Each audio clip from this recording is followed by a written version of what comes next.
Hello and welcome to RwandaTV. Now, in 1970, Dr. Alan Goodall, a Scottish scientist, visited Rwanda for the very first time. He came in here to work with the researcher, Dian Fossey, in the Volcanoes National Park to research about different things, but mainly the gorillas in the Volcanoes National Park. Since then, he has been going back and forth in Rwanda and out. But now he joins us here on RwandaTV to share his story, what the journey has been like and what he wants to see for the future of this nation. Many thanks for finding time to speak to us, Dr. Alan. Muraho? Muraho neza. Muraho neza. My apologies, I should have learned Kinyarwanda. My apologies. No problem at all. You're actually good. Before we came on the set, you had a few words in Kinyarwanda and Kiswahili, so that actually says a lot about you and the effort you put in to learn Kinyarwanda. Now, first of all, many thanks again that you found time to be with us here on RwandaTV. And actually, first question I want to talk about your dress code. Very unique. Okay. First of all, let me say it's a pleasure and honor for me to be here in Rwanda because, as I will explain it, in my heart here, this is my home. Let me explain my dress then, which is this is traditional Scottish dress. And in Scotland, which is a very small country, like Rwanda, we had our own traditional dress, especially in the north, in the mountain regions. And the shirt is a special shirt. It's called a Jacobite shirt. And we use this when they were fighting the English. The kilt, it's not a skirt, the kilt, every clan had a different pattern. So this was how they recognized each other, with this different pattern. And then when I became the diplomat for Rwanda, I had to choose a diplomatic dress. I was the diplomat for Rwanda in the Scottish Parliament, so I wore the Scottish traditional dress. Interesting. That's a long history. Now, I want you, first of all, to talk about how you come to be a Rwandan diplomat. How did that start? If you could tell us about that journey. Yes, well, that's the later part of the story. That came about in the year 1999, and it goes back to this. For 300 years, the Scottish Parliament had been banned by the English Parliament. But then in 1999, we were allowed to have our own Parliament, and that was opened by Her Majesty the Queen, and I was asked just before that by my good friend Dr. Zakan Senga if I would be the Rwandan diplomat. He was ambassador in London. If I would be the Rwandan diplomat in the Scottish Parliament. And whoa, I was really honored and thrilled. So that's what happened, and I was presented to Her Majesty the Queen, and she was very, very interested in what was happening in Rwanda, what you were doing. And I said to her then that Rwanda should be in the Commonwealth because of the other countries. And now we're in the Commonwealth. We're in the Commonwealth. So we're actually supposed to be hosting the Commonwealth Heads of State Government meeting next year in June, if all goes well. Oh, that's fantastic. Okay, Yeah. that is really wonderful. But my remit then was to help in the rebuilding and the reconstruction. And Dr. Zakan Senga introduced me to someone who has become my brother, Professor Silas Lwakabamba, and we worked at KIST, and I work with a lot of other people. And it was so good that Tony Blair's advisor, a man called Dr. David King, he said, this is how North-South relationship should be done. So you worked at KIST. Will probably tell us how you worked there, what you were doing. But let's go back to when you first came to Rwanda. Yes. When and how did you actually come to Rwanda? Okay, Ethan, I think even just before that, when I was a child, my parents introduced me to a singer called Paul Robeson, and a special song which has been very, very important in my life. I think it should be the marching song for Rwanda. It's called the Canoe Song. And the Canoe Song. The Canoe Song. It was he used it, Paul Robeson was a star in a movie called Sanders of the River. It was a bit of a Mzungu view of Africa 100 years ago. But the song itself says, if we all pull together, they're crossing the river and that, our burdens of life will be easier.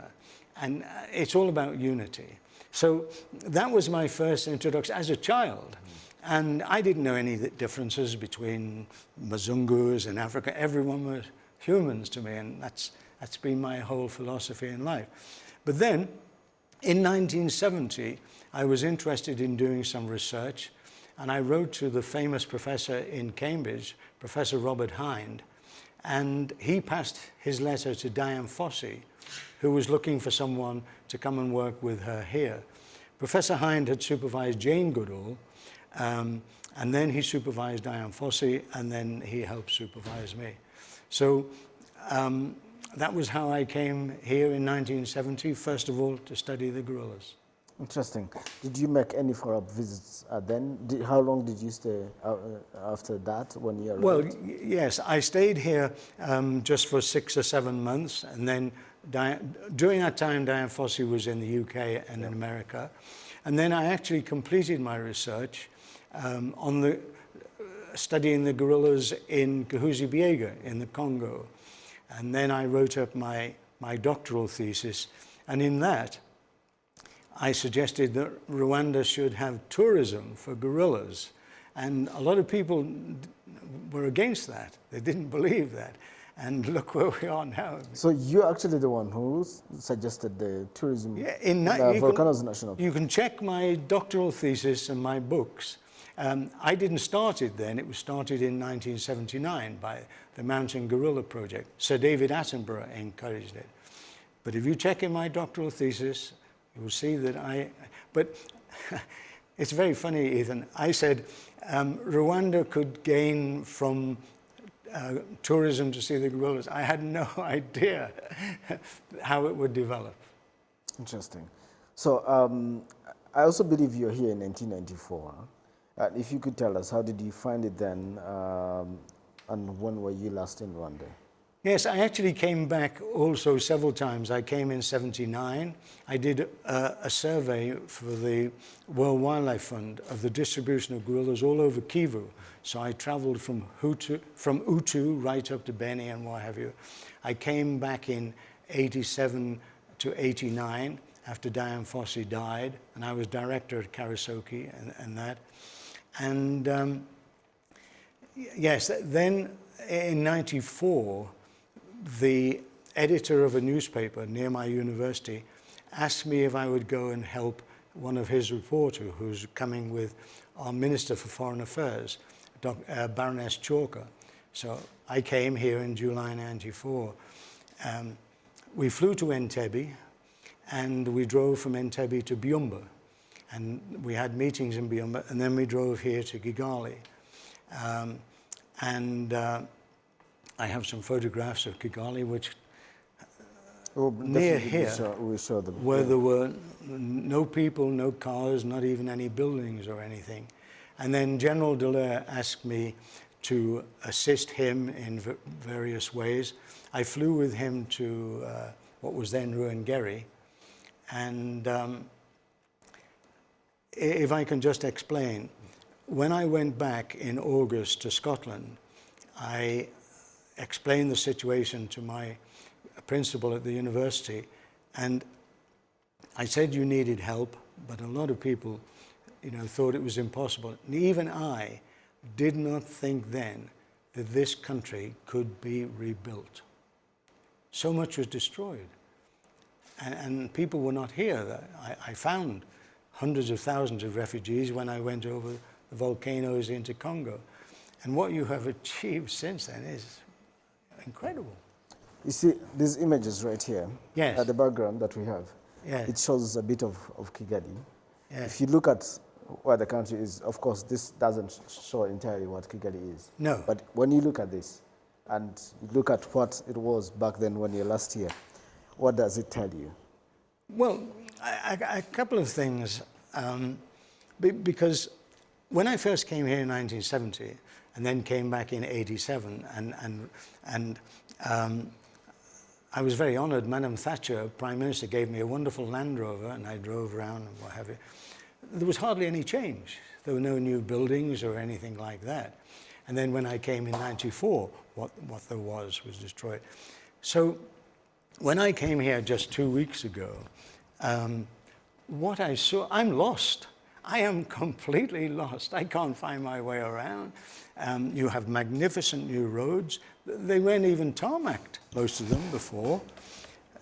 So, and the new buildings, they're fantastic, but they're also inspiring because you have wonderful architecture, which are not Mazungu architecture. So, but I have to tell you, it's not just the buildings, okay? What I've seen and what I've realized, you have a lot of wonderful, inspiring youth, and that youth has the energy, and that I think, and their drive for achieving their dreams is unbelievable. My university in Scotland has a similar motto in dreaming, achieving, believing, dreaming, and achieving, which is exactly what you have done here, plus the buildings. When were you last in Rwanda? Pardon? When were you last in Rwanda? That's a very good question. And for various personal reasons, I actually went and became a sort of hermit in the southern French Alps. So I have not been back. The last time was 2007 for an international telecommunications conference, and I was working then in Rita, because my other career, I had traveled all over the world. I was invited 6 times to China regarding information technology and the new technology, like the digital technology that I introduced here. So I showed that at Rita about virtual reality, and that was the last time, 2007. So coming back after 14 years. What actually brings you back? Pardon? What brings you back 14 years later? That's another very good question. A young tourism group found me hiding, and they contacted me and asked if I would come and work with them and help them. So I was delighted. But then as soon as I landed here and met my friends, Luaka Bamba and Dr. Zach and Senga and others, I felt home. So I'm hoping that I can share on a broader issue. I'm hoping to come back next year and live here permanently and share other skills, and not just the gorillas. Yeah. Have you been able to visit Dian Fossey yes. sites in Volcanoes National Park? Not the new one. I visited the old one. In fact, I was able to give them some mementos, which I had, some copies I had made. You know, in Rwanda, everyone likes the stamp. Yeah. So I had a copy made of the stamp. So that can go on Dian Fossey's desk. I have some original stamps of the gorilla stamps from 1970, which are unique. So I gave them some of those. So, yes, but I didn't have time, but I went up to the gorilla's nest. Wow. Beautiful. We lived in little tiny cabins in the forest with no facility, but we loved it. My wife, we brought my baby daughter here when she was 4 months old. But what you have now is international standard. It's incredible. How would you describe tourism right now? Like you, of course, mentioned something very small, but I'm relating it to the book that is right in front of you. You're a photographer as well in your own right. And video. And video. You recorded a few moments and a few events back then. As you share with us some of the events then, I want us also to know how you found tourism then and how you found it now. Absolutely. I mean, I've done a couple of books. This hasn't been published because I did it for my wife and my daughters. I have 2 daughters and 2 granddaughters to show them some of our history. And then this is me sitting. This is you sitting next to the gorilla. I say to people, this is me. Because if I can just explain very quickly, the book is dedicated to the people of Rwanda, especially the children. Because of what you have actually achieved here, but both in terms of the gorillas. Many people only think of it as gorillas, but the most important part is the whole environment, and that's what you have saved. It's important for climate change, and people should realize that. So I have lots of pictures, Pays de Mille Collines, Land of a Thousand Hills. This is to show people what it was like here, and I can give you some copies of that. Now, one of the problems that there was here, was that in 1969, just before I came, 40% of the park was cut down to grow pyrethrum. But that wasn't a Rwandan decision. Yeah. That was a confidence trick by the European Union because they wanted pyrethrum. And that whole project was a disaster. But while it gave people farms, shambas, it ruined the whole of the water flow in the natural system. So then I have the wonderful photos of the volcanoes and all this sort of stuff. And I took this from the Congo side. But then the beautiful vegetation up there. These volcanoes alone are magnificent. Very magnificent. Absolutely magnificent. So then something through the whole history. These are the first photographs of Dian Fossey, our camp and our research centre. And that's where we lived, in those little cabins. I need to show some our viewers quite magnificent images of what Dr. Alan took here. So this is Alan Fossey, Dian Fossey. Yeah, this is Dian Fossey in the camp, but then National Geographic wanted some photographs of her looking glamorous. Yeah. So that's in the market at Gisenyi. And you used to live in this? Yeah, This car. nothing like Gorilla Nest or Bisati Lodge. Interesting. Quite beautiful images right here. Thank you. These were our cabins. Yeah. And I don't show those. That's where she was murdered. And I met Ros Carr, the famous Ros Carr of the Mbabazi. Wow. So is this you? That's me for her 90th birthday. And this is in 98. Still dressed the same way you're dressed right now. Well, with a different shirt at least. Yeah, then I was a Rwandan diplomat. But this was in 1988, before that. And my wife and my daughters came here. This daughter, Fiona, first came here when she was 4 months old, and we call her Gorilla Girl Goodall. Gorilla Girl. She was a baby, and Marisa came. So beautiful. Then the other photographs, there are many, many photographs of the gorillas. This is a very important one of there's the big silverback showing off to the females. I know. It's all about females, attractive females. And then finally, oh yes, this is my daughter here as 4 months old, and these were our facilities. No five-star facilities, but we loved it. No bathtubs. No, we loved it. And then eventually, as I said, I became. Madam Thatcher gave me this wonderful Land Rover.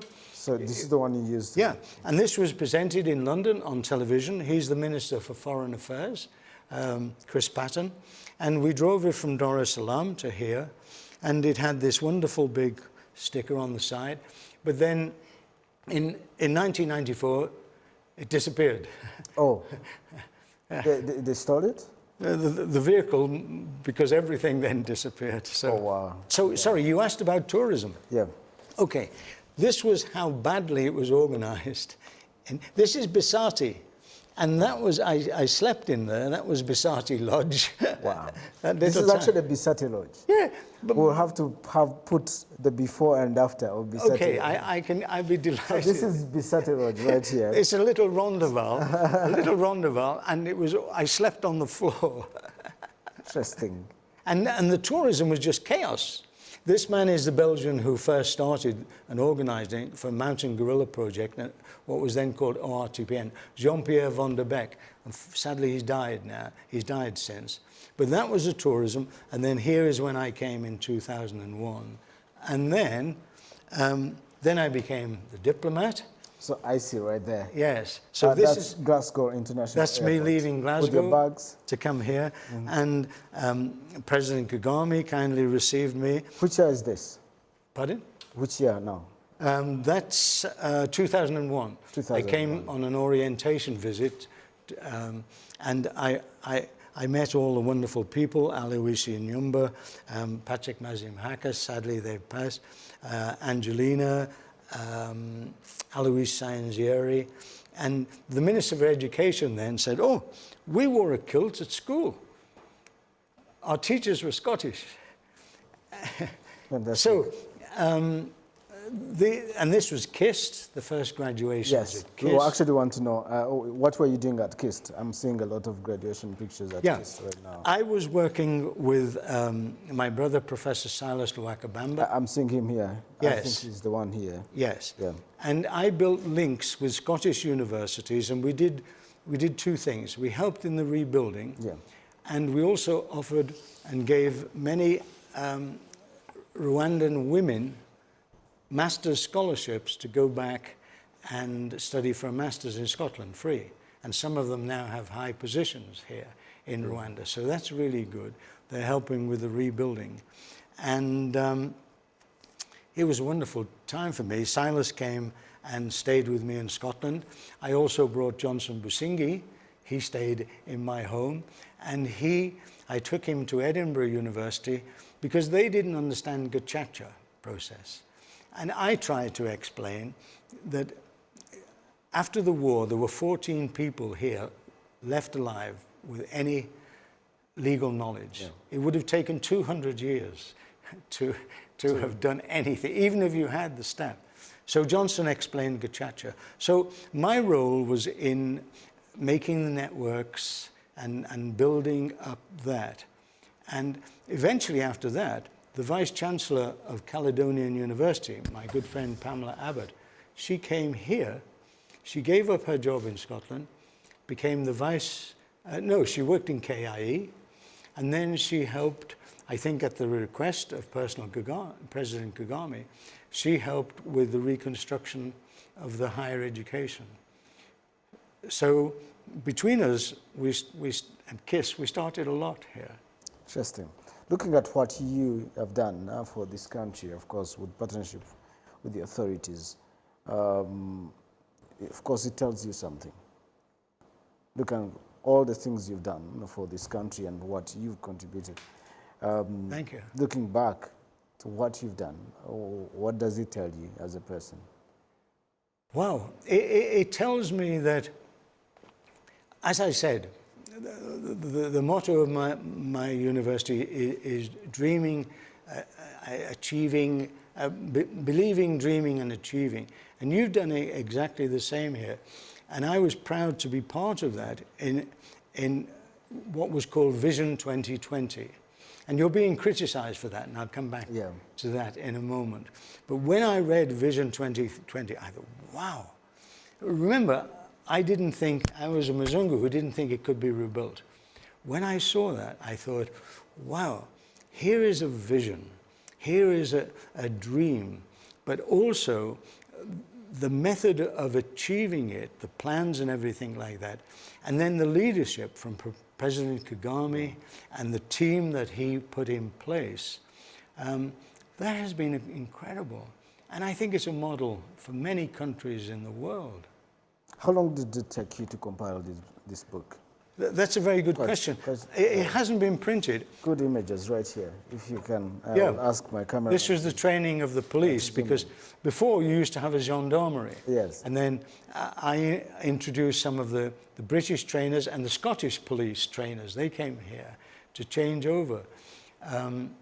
So in the book, I use Apple technology, and I created it all myself 10 years ago, really for my wife and my daughters and what have you. It hasn't been printed, but I would now like maybe to work with you to reorganize it, reprint it, put in some of the present and the future, so that it could be shown that Rwanda is not just guerrillas and genocide, which unfortunately many in the West think about.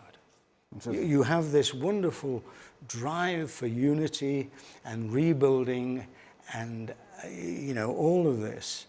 And Scotland has come through many of the other things. Can I tell you two quick things? Please. I'm a Rwandan because I'm the youngest of 11 children, okay? Sadly, all of my family has passed on. But also, I was brought up in the diaspora.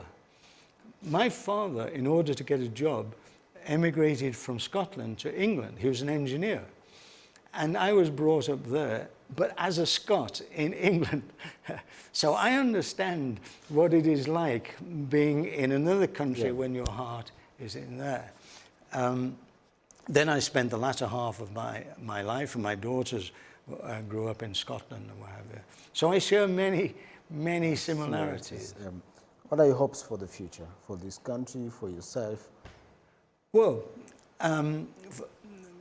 if I can be selfish and take myself first of all, I have so many experiences. I've traveled all over the world. I've been invited to China 6 times, as I said. I've been to the Middle East, I've been to Japan, I've been to Australia, I've been to America. In my other career, I looked at the new technologies, virtual reality. The new technology, as they say in America, which Rwanda should start looking at now, is artificial intelligence and machine learning. That is going to take over the whole world, okay? So for myself and Rwanda, I would like to be able to share my experiences that I've had all over the world. I've already been doing some of this with regard to Malaysia. For Rwanda, you continue with what you are doing. I have to say one other thing about this, which, and if I have a complaint, you do not show here that the roads are the cleanest roads I have ever seen in many years. I could take you into many, I won't name them to shame them, but I should. I could take you into many cities, and the litter and the paper and the Coke bottles are everywhere. This is fantastic that everywhere is so clean, but it's also fantastic for health. Okay, so all of those to continue regarding the unity and the work that you're doing together for the rebuilding. But one final thing, and someone I think mentioned this in Minifet, you do need a bit of rebranding, I think is the technical term, because many people in the West, they don't understand what you have achieved here. And I don't think many, with all due respect, Ethan, I don't think many of you do, because you've only seen it little by little. I've seen it over 51 years. So, okay, my hopes for the future are that you continue, because what you have achieved is incredible since 1994, unbelievable. It should be a model for many countries in the world in terms of the unity, reconciliation that you've done. I can name other countries where that should be done. You know, it should be shown what is possible.